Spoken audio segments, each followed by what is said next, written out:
দিন খানেকের সমাপ্তি ঘটল। এমনি বিয়ে করে অনেক দিন কলেজ থেকে ছুটি নেওয়া হয়েছে। এখন চীনে এসেও যদি সারা দিন রাত বাসায় বসে বসে কাটায় তবে তাদের নিজেদের ক্ষতি ছাড়া আর কিছুই হবে না।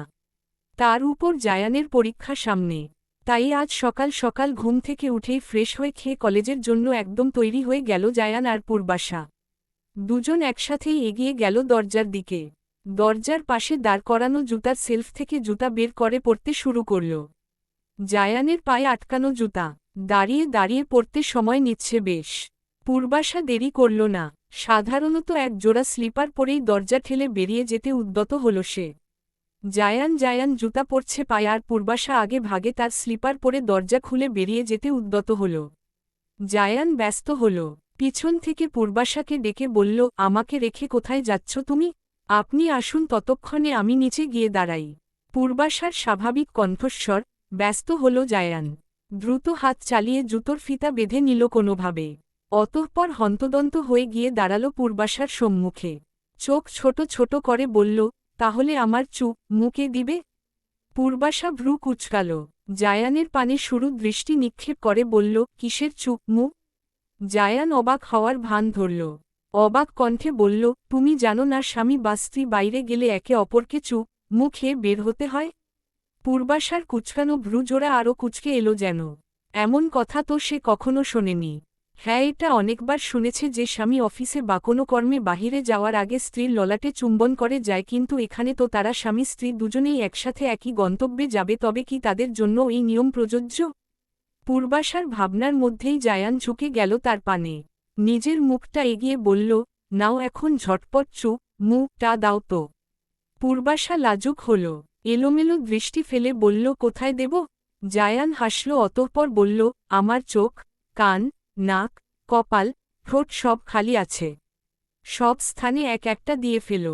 পূর্বাশা মুখ বাঁকানো ভেঙচি কেটে বলল, একটা দেব, তার বেশি আর একটুও না। জায়ান চট করে রাজি হয়ে গেল। নিজের ওষ্ঠদ্বয় উঁচু করে বলল, তাহলে সেই একটা এখানে দাও। পূর্বাশা ছোট ছোট করে বলল, না, গালে দেব। তাহলে নাক, কান, চোখ, গাল, ঠোঁট, কপাল সব স্থানে দিতে হবে। রাজি থাকলে গালে দাও, না রাজি থাকলে ঠোঁটে দাও। পূর্বাশা ভাবল একটু, অতঃপর লাজুক ভঙ্গিতেই অগ্রসর হল জায়ানের ওষ্ঠের পানে।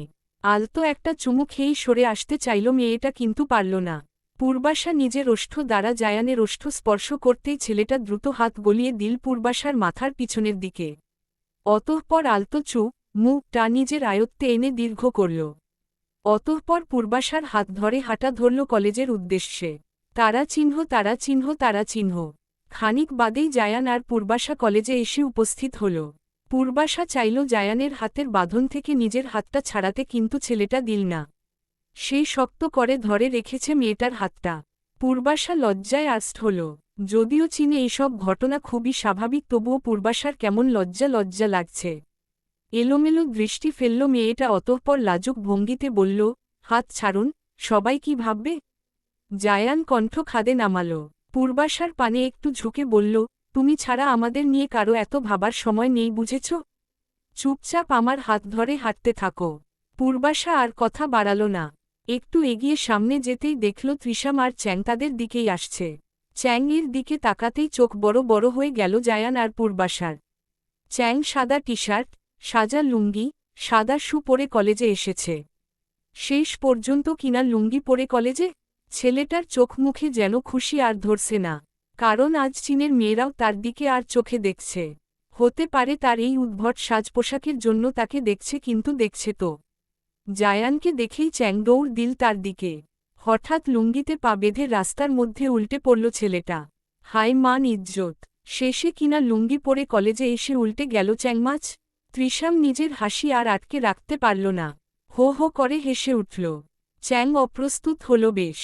আশেপাশে তাকিয়ে দেখল অনেকেই হাসছে তার দিকে তাকিয়ে।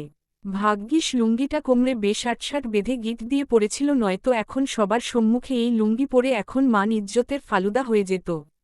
তবে একটা বিষয়, গরমে এই লুঙ্গির থেকে আরামদায়ক আর আছে নাকি কিছু? এই যে মুখ থুবড়ে মাটিতে পড়েও কেমন শীতলতা অনুভব করছে। বেশ সুন্দর হাওয়া চলাচলের ব্যবস্থা করেই এই পোশাক তৈরি করা হয়েছে নিশ্চয়ই। চ্যাং মাটিতে ভর দিয়ে নিজেই উঠে দাঁড়াল। হাত পা ঝেড়ে ধুলো ছাড়িয়ে এগিয়ে গেল জায়ান আর পূর্বাশার পানে। কিন্তু এর মধ্যেই বাধল আরেক বিপত্তি। হুট করেই বাতাস এলো। বসন্তের এই বাতাসেই উড়তে শুরু করল চ্যাংয়ের লুঙ্গি। সামনে থেকে দুই হাতে চেপে ধরলেও পিছনের দিক তো ফাঁকা। কি এক মুসিবত! এসেছিল লুঙ্গি পরে হাওয়া খেতে, এখন হাওয়াতে তার লুঙ্গি উড়ে যাওয়ার উপক্রম। চ্যাং আর জায়ান পূর্বাশার পানে গেল না। দুই হাতে লুঙ্গির দুই দিক চেপে দৌড় দিল হোস্টেলের পানে। জায়ান আর পূর্বাশা গোল গোল চোখে দেখল শুধু সবটা। কিছু বলার ভাষাই যেন খুঁজে পেল না। সবটাই যেন মাথার উপর দিয়ে উড়ে গেল। তবে পূর্বাশার একটা কথা দারুণভাবে মনে পড়ে গেল। আজ থেকে বহুদিন আগে যখন সে বাংলাদেশে ছিল তখন তার ফেসবুক আইডিতে একটা ফ্রেন্ড রিকোয়েস্ট এসেছিল। ফ্রেন্ড রিকোয়েস্টকারী আইডির নাম ছিল অল্প বাতাসে লুঙ্গি আকাশে। সেদিন এমন অদ্ভুত আইডির নাম দেখে অবাক হয়েছিল, কিন্তু আজ চ্যাংকে দিয়ে যেন সেই অদ্ভুত আইডির নামের প্রমাণ মিলল। রাত বেড়েছে। শহরটা ভরে উঠেছে সোডিয়ামের কৃত্রিম আলোর ছোঁয়ায়। এই উঁচু ভবনের বারান্দায় দাঁড়িয়ে লাল নীল আলোয় ভরপুর শহরটা যেন একটু ভিন্নরূপেই ধরা দিচ্ছে পূর্বাশার চোখে। মেয়েটা এক মগ কফি হাতে বারান্দায় দাঁড়িয়ে অবলোকন করছে রাতের সুন্দর সরোহটা, সাথে অপেক্ষা করছে জায়ানের। ঘড়ির কাঁটা টিকটিক করে জানান দিচ্ছে এই মুহূর্তে রাত 11:30 প্রায়, অথচ জায়ান বাসায় ফিরেনি।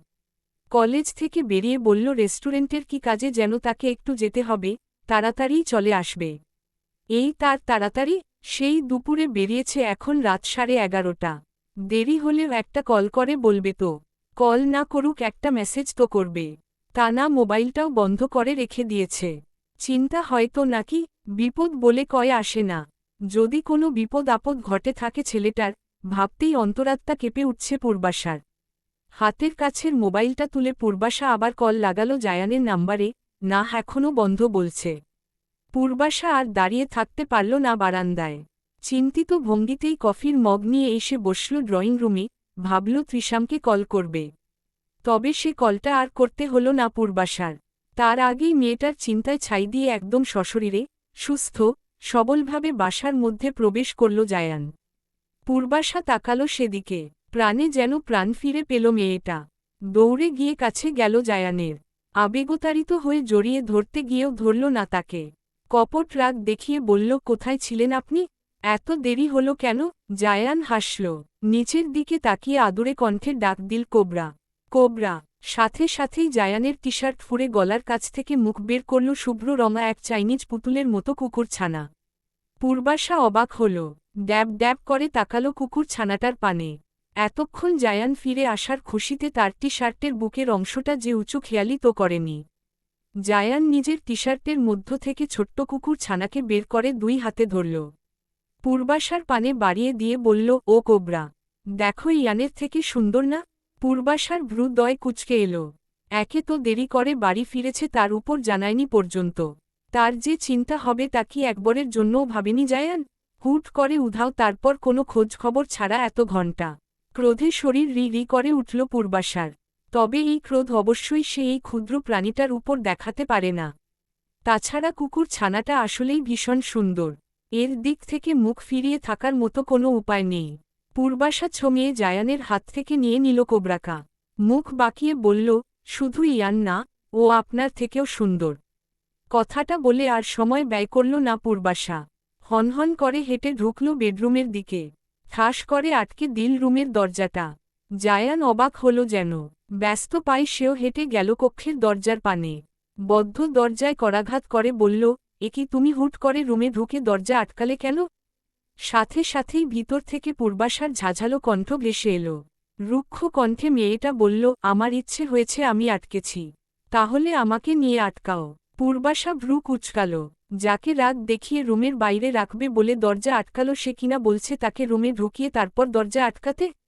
দাঁতে দাঁত চাপল মেয়েটা। শক্ত কণ্ঠে বলল, আপনার আজ আর এই রুমে জায়গা হবে না। এতক্ষণ যেখানে ছিলেন সেখানে যান। আমি তো কোবরাকে আনতে গিয়েছিলাম। এতদিন কলেজ আবার রেস্টুরেন্ট, দুই দিক সামলে কোবরার ঠিকভাবে দেখাশোনা করতে পারছিলাম না, তাই কোবরাকে আমার এক আন্টির কাছে রেখেছিলাম। এখন তুমি চলে এসেছ, আমার অবর্তমানে তুমি ওর দেখভাল করবে দাঁড়ি। এই জন্য দেরি না করে ওকে নিয়ে এসেছি। তা কি আমাকে বলে গিয়েছিলেন? বলে যাননি তো। এত রাত হয়েছে, এখন আসার সময় হয়েছে আপনার। অন্তত একটা কল বা মেসেজ করেও বলতে পারতেন আপনি, কিন্তু না, আপনি আর কিছুই করেননি। মানুষকে চিন্তায় ফেলতে তো আপনার ভালো লাগে। শেষের বাক্যটা বলতে গিয়ে যেন ধরে এলো পূর্বাশার কণ্ঠস্বর। কতটা চিন্তায় ছিল মেয়েটা জায়ানকে নিয়ে। মনের মধ্যে কত আজে বাজে আশঙ্কা করেছিল। উপর থেকে স্বাভাবিক থাকলেও জায়ানহীনা উন্মাদ হয়ে উঠেছিল সে। আর এই লোক কিনা একটা মেসেজ করেও জানাতে পারেনি যে তার আসতে দেরি হবে বা কিছু। অসভ্য লোক একটা। আর এই লোক কিনা একটা মেসেজ করেও জানাতে পারেনি যে তার আসতে দেরি হবে বা কিছু। অসভ্য লোক একটা। তবে আজ এই জায়ানের বাড়ি ফেরা নিয়ে মেয়েটা একটা বিষয় বেশ ভালোভাবে উপলব্ধি করতে পেরেছে। সে ভীষণভাবে ভালোবাসে এই লোকটাকে। যদিও এই কথা সে আগেই উপলব্ধি করেছে, তবে আজ যেন সেই অনুভূতিটা প্রচণ্ড প্রখরূপ ধারণ করেছিল। জায়াকে হারিয়ে ফেলার ভয়, ছেলেটার কোনো বিপদ আপদের ভয়। মনে হচ্ছিল যেন দম বন্ধ হয়ে মরে যাচ্ছিল সে। সে না হয় নিজের ভিতরকার অনুভূতিগুলো অনুভব করতে সময় নেয় একটু। ছোটবেলা থেকে মানুষের তিরস্কার, বঞ্চনা, অপমানে হয়তো নিজের অনুভূতিগুলো প্রকাশ করতেও ভয় পায়, তাই বলে জায়ানও তাকে একটু বুঝবে না নাকি? খুব তো সারাক্ষণ ভালোবাসি ভালোবাসি করে বেড়ায়। তীব্র অভিমানেরা আষ্টেপৃষ্ঠে ধরল পূর্বাশাকে। জায়ান অস্থির হয়ে উঠছে ক্রমেই। মেয়েটার কণ্ঠে স্পষ্ট কান্নার আভাস। মেয়েটা কি তার জন্য তবে কাঁদছে? জায়ান ব্যস্ত হাতে ধাক্কা মারল দরজায়, অতঃপর বলল, তোমাকে কল করে জানাতে চেয়েছিলাম তো। কিন্তু কল করতে গিয়ে দেখি মোবাইলে চার্জ নেই, একদম বন্ধ হয়ে গেছে। এখানে আমার দোষ কি বলো তো? মোবাইলে যে চার্জ নেই বেশি, তা বাসায় থাকতে খেয়াল করেননি কেন? চার্জ দেননি কেন মোবাইলে? জায়ান কণ্ঠটা নরম করল একটু। চোখে মুখে লাজুক ভাব ফুটিয়ে বলল, কাল থেকে তোমাকে আদর করতে করতে করতেই তো দিশেহারা আমি। এর মধ্যে আবার ওই থার্ড পারসন মোবাইলের দিকে নজর দিব কখন আমি? পূর্বাশার কান গরম হল। লোকটা যা মুখে আসছে তাই বলে যাচ্ছে। মনে হচ্ছে যেন দুনিয়াতে উনি একজনই আছেন যে বউকে আদর করেছে, আর কেউ নেই। আর কেউ তো বউ আদর করে না। পূর্বাশা ভেঙচি কাটল, উত্তর দিল না কোনো। ভিতর থেকে আর কোনো সারা শব্দ না পেয়ে অস্থির হল জায়ান। অস্থির কণ্ঠে সে বলল, আচ্ছা মানছি সব দোষ আমার, আমি ভুল করেছি। এখন দয়া করে দরজাটা খুলে আমাকে একটু ভিতরে নাও। এভাবে অবহেলা করে বাইরে ফেলে রেখো না। পূর্বাশা ভ্রু কুঁচকাল। ভিতর থেকে গলা উঁচিয়ে বলল, ছয় আপনাকে বাইরে ফেলে রেখেছি কোথায়? ঘরের ভিতরেই তো আছেন। জায়ানের কণ্ঠ শীতল হল। ঠান্ডা অথচ করুণ কণ্ঠে বলল, বেডরুমে তো নেই। আমার জানামতে এই বাসায় একটা বেডরুম না, বরং তিনটা বেডরুম আছে। একটা আমি আর কোবরা দখল করেছি, বাকিগুলো আপনি গিয়ে দখল করুন, যান। না, আমি তোমার সাথে এই বেডরুমে থাকব। আজ রাতে আর তা হবে না। এটা আপনার আমাকে না জানিয়ে দেরি করে বাড়িতে ফেরার শাস্তি। জায়ান কিঞ্চিত সময় নিয়ে ভাবল। উপায় খুঁজে বের করল পূর্বাশাকে রুম থেকে বের করে আনার, অতঃপর বলল, প্লিজ কৃষ্ণময়ী দরজাটা খোলো। আমি মানছি আমার ভুল হয়েছে। দয়া করে এবারের মতো মাফ করে দাও। এরপর থেকে কোথাও যাওয়ার আগে তোমাকে বলে যাব। তোমাকে না বলে এক পাও নড়ব না। এসব কথায়ও যে খুব একটা কাজ হয়েছে তেমন নয়। মেয়েটা দরজা খোলেনি, যদিও তার উপর এমন তীব্র অধিকারবোধ, তাকে নিয়ে চিন্তা, দেরি করে বাড়ি ফেরায় অভিমান, বিষয়গুলো প্রশান্তি দিচ্ছে জায়ানের হৃদয়। আবার মেয়েটার এভাবে দেখা না পাওয়া, রুম আটকে বসে থাকা, কণ্ঠে কান্নার আভাস অস্থির করে তুলছে বেচারাকে। জায়ান সময় নিয়ে একটু, অতঃপর গলা উঁচিয়ে বলল, আমি কিন্তু সেই দুপুর থেকে এখনও অবধি খাইনি কিছুই। পূর্বাশা চমকালো, লোকটা সেই দুপুর থেকে খায়নি কিছু? বুকের ভিতরটা মোচড় মেরে উঠল মেয়েটার। যদিও সেও জায়ান ফিরলে একসাথে খাবে সেই আশায় তেমন কিছুই খায়নি, তবুও টুকটাক হালকা খাবার খেয়েছে। পূর্বাশা নিজের রাগ ধরে রাখতে পারল না আর, বলে গেল নিমেষেই। প্রিয় মানুষটার কণ্ঠে এমন কথা শুনে কি আর তার উপর রাগ ধরে রাখা যায় নাকি? পূর্বাশা কোবরাকে বিছানার উপর বসিয়ে রেখে দরজা খুলল। জায়ানের দিকে তীক্ষ্ণ দৃষ্টি নিক্ষেপ করে বলল, ফ্রেশ হয়ে আসুন, খেতে দিচ্ছি। জায়ান উত্তর দিল না কোনো, হুট করে জড়িয়ে ধরল পূর্বাশাকে। আদুরে কণ্ঠে বলল, এত রাগ করছো কেন বউ? বলছি তো ভুল হয়ে গেছে, আর হবে না। পূর্বাশ জায়ানকে ছাড়িয়ে দিতে চাইল নিজের থেকে। থমথমে কণ্ঠে বলল, রাগ করিনি আমি। মিথ্যা। যদি বুঝতেই পারছেন মিথ্যা, তাহলে আবার জিজ্ঞেস কেন করছেন? জায়ান নিজের মুখভঙ্গি পাল্টাল। পূর্বাশাকে আরও শক্ত করে জড়িয়ে ধরে বলল, তুমি এভাবে আমার সাথে রাগ করে থাকতে পারো না জান। তুমি জানো না তুমি রাগ করলে আমার কষ্ট হয়। পূর্বাশা ভেঙচি কাটল, মুখ বাঁকিয়ে বলল, তেমন রাগলামি তো না, তাতেই বলছেন কষ্ট হয়। তবে রাগলে কি করতেন? জায়ান নিজের হাতের বাঁধন আগলা করল একটু। পূর্বাশার মুখ পানে তাকিয়ে হেসে বলল, তবে তোমাকে ঠুস ঠাস কয়েকটা চুমু খেয়ে রাগ ভাঙিয়ে দিতাম। আমার বয়েই গেছে, আপনার চুমুতে রাগ ভাঙতে ছাড়ুন তো এখন। না, ছাড়ব না। পূর্বাশা জোর করে নিজের থেকে ছাড়িয়ে নিল জায়ানকে, অতঃপর বলল, ফ্রেশ হয়ে খেতে আসুন, খেতে দিচ্ছি। দুপুর থেকে নাকি খাওয়া হয়নি আপনার? কথাটা বলেই পূর্বাশা হাঁটা ধরল ডাইনিং রুমে। জায়ানও পিছু পিছু এলো মেয়েটার পিছন থেকে, আলতোভাবে মেয়েটাকে জড়িয়ে ধরে ঘাড়ে নাক ঘষতে ঘষতে বলল, খাইয়ে দিবে? তাহলে খাবো। পারব না। হাত মুখ ধুয়ে নিজে এসে খেয়ে নিল। পূর্বাশার কাট কাট কণ্ঠস্বর, শীতল হল জায়ানের দৃষ্টি। মেয়েটাকে ছেড়ে দিল সে। ঠান্ডা কণ্ঠে বলল, ঠিক আছে, তবে আমিও খাব না। আর ভুলে যেও না, আমি কিন্তু দুপুর থেকে খাইনি কিছু। পূর্বাশা শুরু দৃষ্টিতে তাকালো জায়ানের পানে। সে বেশ বুঝল জায়ান তাকে ঠান্ডা কণ্ঠে ব্লা ক মে ই ল করছে।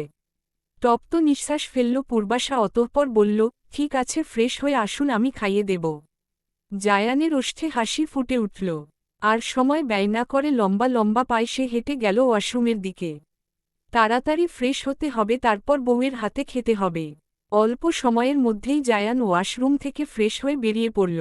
ডাইনিং টেবিলের চেয়ারে বসে পড়ল সে। পূর্বাশা এক প্লেটেই খাবার নিল, সেখান থেকেই নিজেও খেল আর জায়ানকেও খাইয়ে দিল। রাত বাড়ল। এতক্ষণের ব্যস্ত শহরটা এখন নীরব রূপ ধারণ করেছে। যানবাহনেরও কোলাহলের ধ্বনি অনেকটাই কমে গেছে, যদিও এখনও শোনা যাচ্ছে কিছুটা। জায়ান ঘুমানোর আগেকার নিজের সকল কর্ম সমাপ্ত করে শুয়ে পড়েছে বিছানায়। পূর্বাশাও নিজের কাজ সেরে বেরিয়ে এলো ওয়াশরুম থেকে। রুমের আনাচে কানাচে একবার চোখ বুলিয়ে ভ্রু কুচকে শুধালো, কোবরা কোথায়? জায়ান ভাবলেশহীন, নির্বিকার ভঙ্গিতেই উত্তর দিল, ওকে ওর রুমে দিয়ে এসেছি। পূর্বাশা চোখ ছোট ছোট করে তাকালো জায়ানের পানে, অতঃপর জিজ্ঞেস করল, ওরও আলাদা রুম আছে? আগে ছিল না, এখন আছে। পূর্বাশার দৃষ্টি তীক্ষ্ণ হল। তীক্ষ্ণ কণ্ঠে বলল, ওর টুকু ছোট একটা কুকুর ছানা। ও একা থাকতে পারবে না। ওকে আমি নিজে আসছি। কথাটা বলেই মেয়েটা উদ্যত হল কোবরাকে আনতে, কিন্তু পারল না। জায়ান হন্তদন্ত হয়ে বিছানা ছেড়ে উঠে দাঁড়াল, পিছন থেকে হাত টেনে ধরল পূর্বাশার। মেয়েটা থমকে দাঁড়াল, ভ্রু কুচকে তাকালো জায়ানের পানে। জায়ান মুখ বাঁকানো, অতঃপর বলল, বাহ, আসতে না আসতেই দেখছি ওই ব্যাটা তোমাকে ভালোই হাত করে নিয়েছে। এইটুকু বলে থামল জায়ান। পরক্ষণেই তীক্ষ্ণ কণ্ঠে বলল, দেখো, আমি কিন্তু আমার আর তোমার মধ্যে থার্ড পারসন কাউকে মানব না, কৃষ্ণময়ী। জায়ানের কথায় ভ্রু কুচকাল পূর্বাশা। অবাক কণ্ঠে শুধালো, থার্ড পারসনকে? কেন কোবরা? পূর্বাশার অবকতার রেশ যেন বাড়ল আরও। এই লোক কিনা শেষ পর্যন্ত একটা কুকুর ছানাকেও হিংসা করছে। এতদিন না হয় তার আশেপাশে আসা পুরুষ মানুষদের না হয় হিংসা করত, তাই বলে এখন কুকুরকেও? পূর্বাশা চোখ গরম করে বলল, আপনি শেষ পর্যন্ত কিনা একটা ছোট অবলা প্রাণীকে হিংসা করছেন? জায়ান চোখ ছোট ছোট করে তাকালো পূর্বাশার পানে। তাচ্ছিল্য করে বলল, ও অবলা? এসেই কি সুন্দর আমার বউকে নিয়ে আমারই বেডরুমে ঢুকে পড়ল বেয়াদবটা। আদুরে কণ্ঠে বলল, আগে একটু আদর করে নেই, তারপর ফ্রেশ হব। পূর্বাশা নিজেকে ছাড়ানোর চেষ্টা করল না জায়ানের বাহু বন্ধন থেকে। মুখ বাঁকিয়ে বলল, ঢং? সারাদিন আমাকে বাসায় একা ফেলে এখন এসেছে ঢং করতে?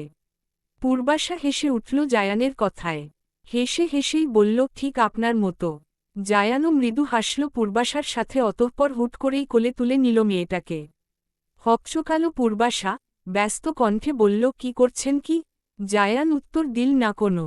পূর্বাশাকে নিয়ে ধপ করে ছুঁড়ে ফেলল বিছানার উপর, অতঃপর নিজে উপুর হয়ে শুয়ে পড়ল মেয়েটার ছোটখাটো দেহটার উপরে। আলতোভাবে পূর্বাশার গালে চুমু খেয়ে বলল, আদর করছি। পূর্বাশা মুখ ফুলাল, অভিমানী কণ্ঠে বলল, সারাদিনে খবর নেই, এখন আসছে আদর দিতে। জায়ান মৃদু হাসল, চট করে মেয়েটার ওষ্ঠে একটা চুমু খেয়ে বলল, তাই তো, সারাদিনে আদর করতে পারিনি তো তোমাকে, এখন একটু বেশি আদর দিয়ে পুষিয়ে দিতে হচ্ছে দেখছি বিষয়টা। কথাটা বলেই জায়ান মুখ ডুবালো পূর্বাশার গলার ভাঁজে দাঁড়ি। ছোট ছোট চুমুতে সিক্ত করে তুলল মেয়েটাকে। মেয়েটাও বাধা দিল না জায়ানকে। নিজের স্বামীর ভালোবাসায় ধীরে ধীরে সিক্ত করে তুলতে শুরু করল নিজেকে। সময় বহমান, সে বয়ে চলে বাধাহীন নদীর বাধাহীন স্রোতের ন্যায়। নিজের সাথে পরিবর্তন ঘটায় আমাদের আশেপাশের পরিবেশ, সম্পর্ক এবং মানুষগুলোকে। এই যে সময়ের পরিবর্তনের সাথে সাথে আমাদের জীবন থেকে কিছু মানুষের বিদায় ঘটে, আবার কিছু মানুষের গৌরবের সাথে আগমন ঘটে নতুন সম্পর্ক নিয়ে। দেখতে দেখতে যেন এরই মধ্যে কেটে গেছে গোটা 4টা বছর। এই এত সময়ের মধ্যে যেন বদলে গেছে সবকিছু। ত্রিশাম বিয়ে করে নিয়েছে ইতোমধ্যে, তাও ভালোবাসে। তবে সবচেয়ে সাংঘাতিক বিষয় হল তার বিয়ে করা ভালোবাসার নারীটি হল সেই পূর্বাশার বিয়েতে তাকে নাকানিচোবানি খাইয়ে র ভূমিকায় থাকা মেয়েটি প্রিয়ন্তী। বাংলাদেশে থাকতে সেবার প্রতিশোধ নিতে গিয়ে যে ভুক্তভোগী হওয়ার চাপা কষ্ট নিয়ে চীনে পাড়ি দিয়েছিল, সেই কষ্ট সে ভুলতে পারেনি কোনো ক্রমেই। ভেবেছিল দেশে ফিরেই মেয়েটার উপরে একটা বর্ষর প্রতিশোধ নিবে, কিন্তু কে জানত হৃদয়ে সেই প্রতিশোধের আকাঙ্ক্ষায় দেশে ফেরার আগেই ভালোবাসার রূপ নিয়ে। দেশে ফিরে মেয়েটার উপর ঠিক কিভাবে প্রতিশোধ নিবে নিজ মনে প্রতিনিয়ত তা চিন্তা করতে করতেই একটা সময় ছেলেটা দেখল সে প্রিয়ন্তীকে ছাড়া আর কাউকে ভাবতে পারছে না। নিজের হৃদয়ের অনুভূতিটা অনুভব করতেই আর বেশি দেরি করেনি ত্রিশাম। তার আশেপাশে তো শত্রুর অভাব নেই, এমনি ফাটা কপাল তার। পরে দেখা যাবে সে চীনে বসে প্রিয়ন্তী করে হেদিয়ে মরছে, ওদিকে দেশে তাকে অন্য পুরুষ তুলে নিয়ে গেছে। তাই পরীক্ষা শেষ করে ছোটখাটো একটা চাকরি জুটিয়েই দেশে ফিরে নিজ পরিবার দ্বারা প্রিয়ন্তীর পরিবারকে বিয়ের প্রস্তাব পাঠিয়েছিল। ছেলে ভালো, চাকরি করছে, তাই তারাও আর না করেনি। অতিদ্রুত বিয়েটা দিয়ে দিয়েছে তাদের। চ্যাং এখনও বিয়ে করেনি, পড়াশোনা শেষ করে ভালো একটা প্রতিষ্ঠানে ভালো বেতনে কর্মরত রয়েছে সে। জাফর চৌধুরীও এখন আগের থেকে অনেকটা সুস্থ। সে এবং মিসেস চৌধুরী এখন বসবাস করছে চীনে। যদিও দেশ ছেড়ে এখানে আসার কোনো ইচ্ছে ছিল না তাদের, কিন্তু কি আর করার, পূর্বাশাকেও তো আর এই সময়ে একা ছাড়া যায় না। মেয়েটা প্রেগন্যান্ট, 8 মাস পেরিয়ে প্রায় 9 মাসে পড়তে চলল তার প্রেগন্যান্সির সময়ে। পেটটা বেশ উঁচু হয়ে উঠেছে মেয়েটার, আগের থেকে মোটাও হয়েছে অনেকটা। কেমন গোলুমলু হয়ে গেছে মেয়েটা, চেহারার রংটাও কালো থেকে যেন এখন শ্যামবর্ণায় উপনীত হয়েছে। মেয়েটা হাসলে গোলুমলু গালের কারণে চোখ দুটো যেন বুঝে আসে ইদানিং। জায়ানের তখন ইচ্ছে করে শুধু পূর্বাশার পানে চেয়ে থাকতে, মন ভরে নিজের স্ত্রীর মাতৃত্বকালীন এই রূপ অবলোকন করতে। সে যাই হোক, যতটা সুন্দরী হোক কেন, মাতৃকালীন এই সময়টা কিছুটা সমস্যারও সৃষ্টি করেছে। হাঁটতে চলতেই মেয়েটার দায় হয়ে পড়েছে এখন। জায়ানকেও কাজের জন্য বাইরে যেতে হয় প্রায়ই। হয়তো অল্প সময়ের জন্য যাওয়া হয়, কিন্তু সেই সময়টুকুও তো পূর্বাশার খেয়াল রাখার জন্য চাই কাউকে। সব ছেড়েছুড়ে দেশে চলে যাবে যে, তাও এই মুহূর্তে সম্ভব নয়। চীনে বেশ কয়েকটা রেস্টুরেন্ট রয়েছে তাদের, তাও সেই মিসেস শিওর বাবার আমলের। বললেই কি আর সব ছেড়েছুড়ে দেশে চলে যাওয়া যায় নাকি? আবার পূর্বাশার দেখভালের জন্য যে কোনো কাজের লোক রাখবে, তাও কাউকে ঠিক বিশ্বাস করে উঠতে পারছে না জায়ান। আজকালক বিশ্বাস করতে আছে কে, তার উপর আরও ভিনদেশী। যদি কেউ লোভে পড়ে ক্ষতি করে দেয় পূর্বাশা আর তার সন্তানের, তাই তো মিসেস শিও এবং জাফর চৌধুরী চলে এসেছে এদেশে। সন্ধ্যারাত, চারদিকে কোলাহলময়। পূর্বাশা দাঁড়িয়ে আছে বারান্দার গ্রিল ধরে, দেখছে বাইরের কৃত্রিম আলোয় সজ্জিত ব্যস্ত শহরটাকে। আগে অবশ্য এই বারান্দায় কোনো গ্রিল দেওয়া ছিল না, কিন্তু কিছুদিন আগেই লোক ডেকে গ্রিল লাগিয়েছে জায়ান। তার ভয়ে যদি পূর্বাশা কোনো ক্রমে উল্টে পড়ে যায় এখান থেকে। পূর্বাশা ভেবে পায় না, এই লোকটার মাথায় এই ধরনের উদ্ভট চিন্তা ভাবনা আসে কোথা থেকে। পূর্বাশা এই বারান্দা থেকে উল্টে পড়ে যাবে? সে কি এখনও ছোট বাচ্চা নাকি? এখন নিজে বাচ্চার মা হতে চলেছে, আর জায়ান কিনা তাকে বাচ্চাদের মতো ট্রিট করছে। পূর্বাশার ভাবনার মধ্যেই তাকে পিছন থেকে দুটো শক্তপোক্ত হাত এসে জড়িয়ে ধরল পূর্বাশার উঁচু পেটটা। মেয়েটা না তাকিয়েই বুঝল কে এসেছে। পূর্বাশার ওষ্ঠে হাসি ফুটে উঠল। হেসেই সে বলল, এসেছেন আপনি? জায়ান মুখ গুজল পূর্বাশার কাঁধে। আলতোভাবে উন্মুক্ত কাঁধে একটা চুমু খেয়ে বলল, হুম। পূর্বাশা পিছু ঘুরল না, স্বামীর স্নেহমাখা স্পর্শ নিয়ে দাঁড়িয়ে রইল চুপচাপ। কিঞ্চিত সময় অতিবাহিত হল জনের আলিঙ্গনেই। অতঃপর জায়ান ছাড়ল পূর্বাশাকে, মেয়ের বাহু ধরে আলতোভাবে কক্ষের ভিতরে অগ্রসর হল সে। মেয়েটাকে বিছানার উপর বসিয়ে তার সম্মুখে ছোটখাটো একটা বাক্স রাখল। পূর্বাশা ভ্রু কুঁচকে তাকালো বাক্সটার পানে, অতঃপর প্রশ্ন করল, কি এটার মধ্যে? জায়ান খুলল বাক্সটা। তার ভিতর থেকে বেরিয়ে এলো কিছু বাচ্চাদের ছোট ছোট পোশাক এবং জুতো। পূর্বাশা অবাক হল যেন। ইতোমধ্যে জায়ান বাচ্চাদের জামা কাপড়, খেলনা দিয়ে ভরে ফেলেছে, আবার আজ জামা কাপড় এনেছে। দিন দিন লোকটার পাগলামি যেন বেড়েই চলেছে। এই তো সেদিন দুটো দোলনা এনে বসিয়ে দিয়েছে কক্ষের একপাশে। একটা ছোট একটা বড়। ছোট দোলনাটা না হয় বাচ্চার জন্য এনেছে, কিন্তু বড়টা কার? জায়ানকে জিজ্ঞাসা করা হলে সে বেশ আনন্দের সহিত উত্তর দিল, একটা আমার সন্তানের, আরেকটা আমার সন্তানের মায়ের। জায়ান বাচ্চাদের জামা কাপড়গুলো উল্টে পাল্টে দেখল, অতঃপর পূর্বাশার পানে তাকিয়ে হাসিমুখে বলল, সুন্দর না? পূর্বাশা হাসল জায়ানের খুশিতে। জামাগুলোতে আলতোভাবে হাত বুলিয়ে বলল, ভীষণ সুন্দর। সময় অতিবাহিত হল কিছুটা। দেখতে দেখতে উপস্থিত হল দীর্ঘ প্রতীক্ষিত সেই সময়ে। আজ পূর্বাশার ডেলিভারির ডেট। যদিও পূর্বাশাকে নিয়ে আরও 2 দিন আগে হাসপাতালে এসেছে জায়ান। মেয়েটাকে নিয়ে কোনো ঝুঁকি নিতে চায়নি সে। বাসায় বসে ব্যথা উঠলে মেয়েটা যন্ত্রণায় কাতরাবে বা হাসপাতালে আসতেও কিছুটা সময় ব্যয় করতে হবে যদি ততক্ষণে পূর্বাশার ক্ষতি হয় কোনো। তাই আগেভাগে এসে হাসপাতালের সিট দখল করে রেখেছে জায়ান। এই নিয়ে হাসপাতাল কর্তৃপক্ষের ঘোর আপত্তি ছিল, কিন্তু শেষ পর্যন্ত জায়ানের জেদ আর হাত পা ধরায় পূর্বাশাকে হাসপাতালেই রেখে দিয়েছে। পূর্বাশার যেন এবার লজ্জায় চোখ বন্ধ হয়ে আসছে। বাড়িতে তো এর অতি সাবধানতার অত্যাচারে অতিষ্ঠ, এখন হাসপাতালে এসেও হাসপাতালের মানুষজন কি ভাবছে? না পারছে সে কিছু বলতে, আর না পারছে সহ্য করতে। একে কিছু বলেও কাজ হয় না তো কোনো।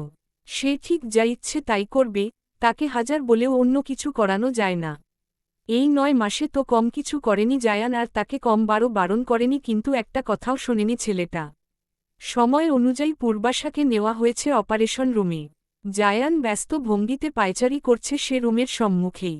জাফর চৌধুরী আর মিসেস শিও দাঁড়িয়ে আছে পাশেই। ছেলেকে বারংবার শান্ত হতে বলছে তারা, কিন্তু কে শোনে কার কথা? তার ছেলের তো এমনিই অতিরিক্ত চিন্তা করার ধাত রয়েছে, বিশেষ করে পূর্বাশার ক্ষেত্রে।